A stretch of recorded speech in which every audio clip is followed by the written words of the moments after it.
আমার এই নাতির বাবা নাই, মা নাই, নাই বলতে কেউ নাই। আমার এই নাতিকে তোমরা সর্বদা লালন পালন করবে।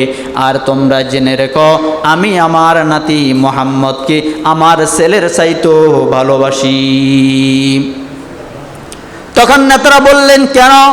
বলল, আমি আমার নাতির মধ্যে এমন একটা জিনিস দেখতে পাই যেটা আমি পূর্বের ইতিহাসে কখনো কাউকে দেখি নাই।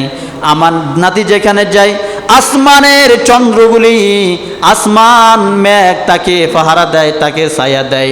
আমার নাতি যখন রাত্রে খেলার জন্য তৈরি হয়, আসমানের চন্দ্র যখন আঙ্গুল ঘোরায়, আসমানের চাঁদ পর্যন্ত আমার নাতির জন্য খেলনা হয়ে যায়।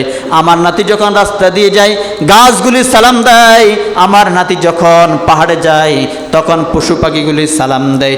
আমার নাতির মতো আমি আর কোনো মানুষ দেখি নাই।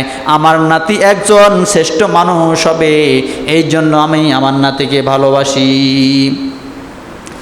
এই কথা যখন বলছেন, বলার পরে তিনি অনেক দিন তাকে নাতিকে লালন পালন করতেছে।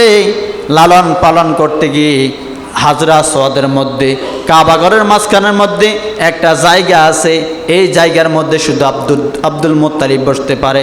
তার যত ছেলে সন্তান আছে সবাই ওই জায়গার বাহিরে বসে, এবং কারো সন্তান ওখানে বসতে পারে না। বসলে আব্দুল মুত্তালিব বলে দেবদে মুগিরা আবুল আহাবরা টানে নিয়ে আসে। আল্লাহর নবী ওখানে বসলেন। বসার পর আবু তালিব একদিন বলল, সরে যাও। আব্দুল মুত্তালিব বললেন, না না, সরে যেতে বলো না। এই ছেলে যদি মনে কষ্ট পায় তাহলে আমি স্বয়ং মনে কষ্ট পাবো। এই ছেলেকে তোমরা কোনো আঘাত দিয়ে কথা বলো না। এই কথা বলার পরে যখন দাদার স্নেহ, ভালোবাসা, মায়া, মমতা দিয়ে যখন তিনি বড় হতেছে, যখন 8 বছর 2 মাস 10 দিন হলেন, 8 বছর 2 মাস 10 দিন যখন হলেন, তখন দাদা এই দুনিয়ার মায়া ত্যাগ করে চলে গেলেন। ইন্না লিল্লাহি। তাহলে